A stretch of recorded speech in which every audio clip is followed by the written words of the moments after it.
here with you. This is amazing. I can't believe I'm still doing this. Oh, I feel like such a grown-up, being all sticking to it and stuff. The last few days I've been feeling pretty crummy, and I think it's because I was eating this delicious like fajita meat from the local little Mexican market, and it is so good. It is so good, y'all. But I have a feeling that the reason it's so good is because there might be MSG in it, because I have felt like crapola. My head has been pounding. It's like a weird headache. I don't often get headaches, and this one was much different than when I do get headaches. So fortunately, my husband's cousin is an herbalist, and she's local to us, and she has a YouTube channel. And yesterday she posted the best video. So she has her knowledge of herbs and foraging, but she's also a total history nerd. Oh yes, she and my husband also have a YouTube channel, Texas Historic Tales. I will put it in the description below, and also a link to her YouTube channel so you can watch her video about Goldenrod. And I had to take notes because I was so excited. Back in the day, you remember the Boston Tea Party, what that was about. England was trying to tax the settlements along the East Coast. They had put this major tax on this English tea, knowing that tea was like one of the most common drinks back then. Everybody drank tea. So as Rebecca says, it would be like them putting a giant tax on today's soda. Everybody drinks soda, even though we shouldn't. So instead of accepting the tea, they were like, they gave England the big bird. And I don't mean the eagle. So they give England the bird, they board the boat, and they throw all the tea over into the harbor. Well, they still need to drink something. So this is where Goldenrod comes in. And they made something called Liberty Tea.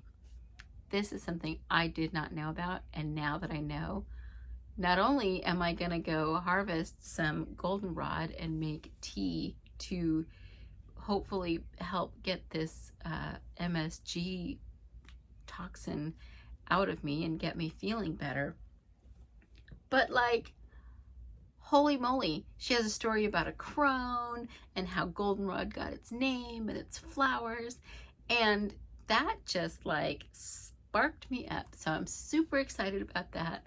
I love stories about crones. I love stories about herbs. I'm not nearly as much of a history nerd as they are, but I enjoy hearing about the herbs and the context and such. So there's that. So check it out. Check it out. I'm going to put the links for her website and her YouTube channel, and I'll even put in the Texas Historic Tales. So if you want to see my husband in a dress, this is becoming such a common occurrence. But there you'll have it.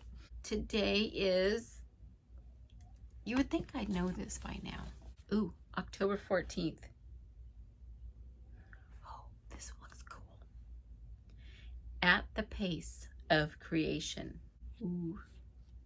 The first breath is always life-giving. I think it's going to be an interesting read today. But first, I need to clean my glasses. Slowing how we think and feel and take in the world is directly related to being centered.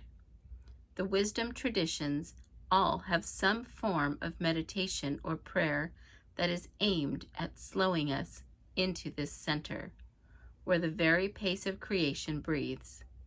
In their own way, all spiritual practices help us reclaim this centeredness, because being centered in this way plunges us again and again into that unseeable stream in which life is continually vital and refreshed.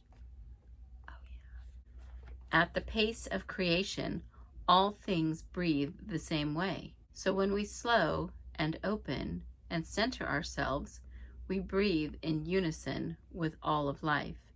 And breathing this way, we draw strength from all life. When we slow down and breathe, we reach like trees into everything open, and whole skies of cloud drift in unison with the dreams of an entire people. If we can slow to the pace of creation, truth will sweep like a flock of birds from the mountains we climb.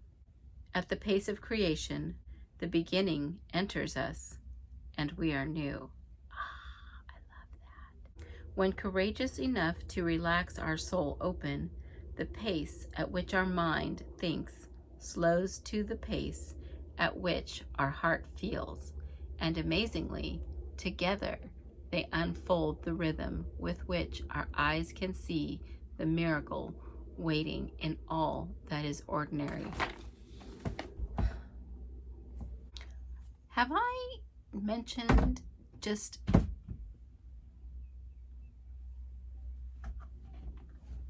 this is my speaker. Have I even mentioned how much this man's words just sink into my soul? And this just, breathing is breathing is important. And you think, yeah, well, duh, we all breathe to stay alive. But do we? Do we breathe the way we should? Breathing can look like so many things. It can be shallow, it can be labored, it can be full and clear. You look at the lungs of people who live close to the ocean or down in lower sea level type, or what is that called? Altitude. So the lungs of people who live at sea level are much different than the lungs of people who live up in the mountains.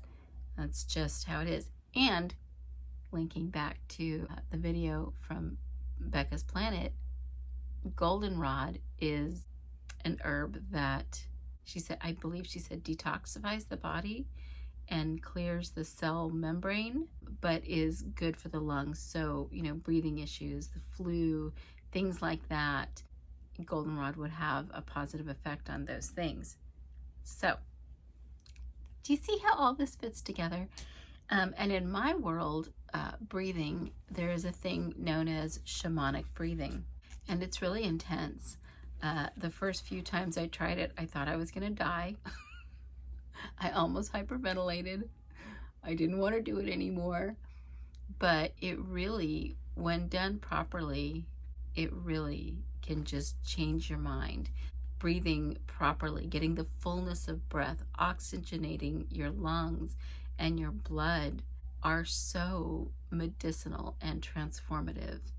They just are really, it'll change your life. Meditating, that's why meditating and yoga, if you do nothing more than observe your breath and control your breath and use your breath to expand your lungs and meditate and do yoga in that way,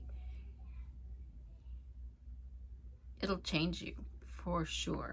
So for me, shamanic breathing is when I need to enter an altered state that is not, or I don't want to be using something like plant medicine to assist or enhance the journey. Shamanic breathing is the way to go.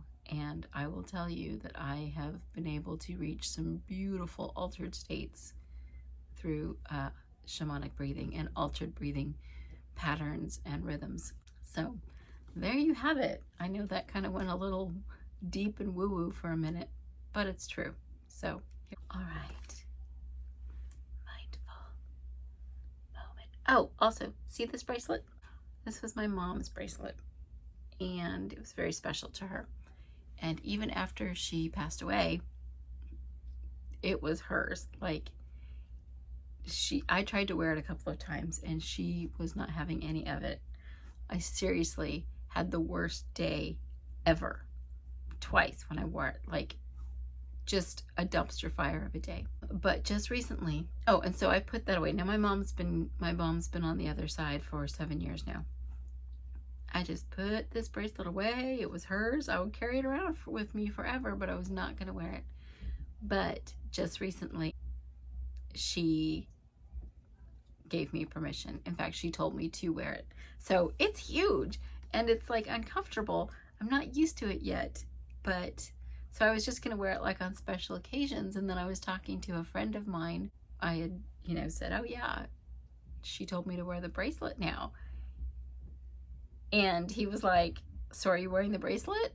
He's like, put the dang thing. So he's like, are you wearing the bracelet then?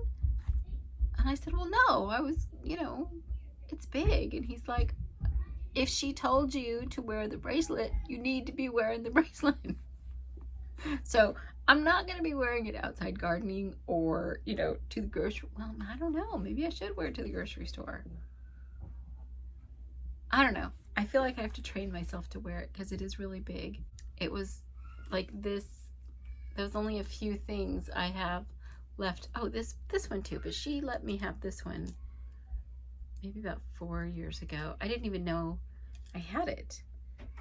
It was in a drawer in my a desk at my salon, and if you know me, you know I have a ton of stuff, and all my drawers are usually packed with stuff. And so I pulled this drawer open, it was kind of stuck, so I yanked it, and this bracelet came flying, sliding forward in the drawer. And I was like, first of all, how do I even have an empty drawer? And second of all, where did that bracelet come from? So I started wearing it. And so that's been okay. But this was like her special piece. She had a few special pieces, and this was one of them. I guess it's mine now. I guess she finally gave it to me. It's part of my inheritance. Thanks, Mom. All right, so now mindful moment. Close your eyes and slow your breathing until you feel centered. Once centered, open your eyes and breathe in unison with the life around you. Like if you have a dog laying next to you, try to get your breath to match theirs. If you don't have a dog, I swear to you, if you go outside and put your bare feet on the ground, like on the grass or dirt, and you just wait and listen and start breathing, you will catch the rhythm of the earth. For me, I call her Pachamama. Many of my friends call her Gaia. That's probably Mother Earth. Do it. Yeah, you wanna feel some power? Breathe with Pachamama. As you speed up during your day, take a slow breath in unison with something small that is near you. So I'm going to say even like a plant. This is going to get pretty meta here for a minute, but plants are amazing creatures that a lot of people ignore. But if you're going to be mindful and you have, this is what you've got. Let's say you've got, a little pothos or a little African violet or an orchid from the grocery store, anything, any kind of plant near you. Aloe is a great one. If you put your attention and focus on that plant, you will start to entrain with it. And especially something like aloe that is so healing, you might have an amazing day just doing something like that. I am super trying to hydrate today, so I've got coffee, I've got my regular water, and I have one of my favorites, which is Topo Chico. Hold on, I've got a kid staring at me. I'm gonna use my Topo Chico because I love it, and it's natural mineral water. And my kids are outside yelling. So there it is, yum. All right, so let's do our water thing. You are wise. You are kind.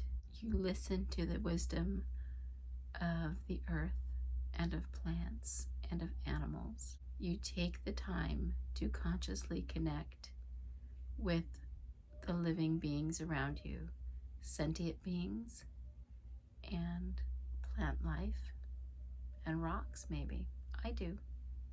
You share your knowledge graciously. You are silly. You are funny, at least to myself. Am I funny to you? Do you find me funny? Okay. You appreciate what you have and look forward to more so that you can bless your family and bless those around you. You are happy, thankful. You are willing to learn every day. You are teachable. That's the word I was looking for. Teachable. Drinking down those good vibes. Have a great day. We'll see you tomorrow.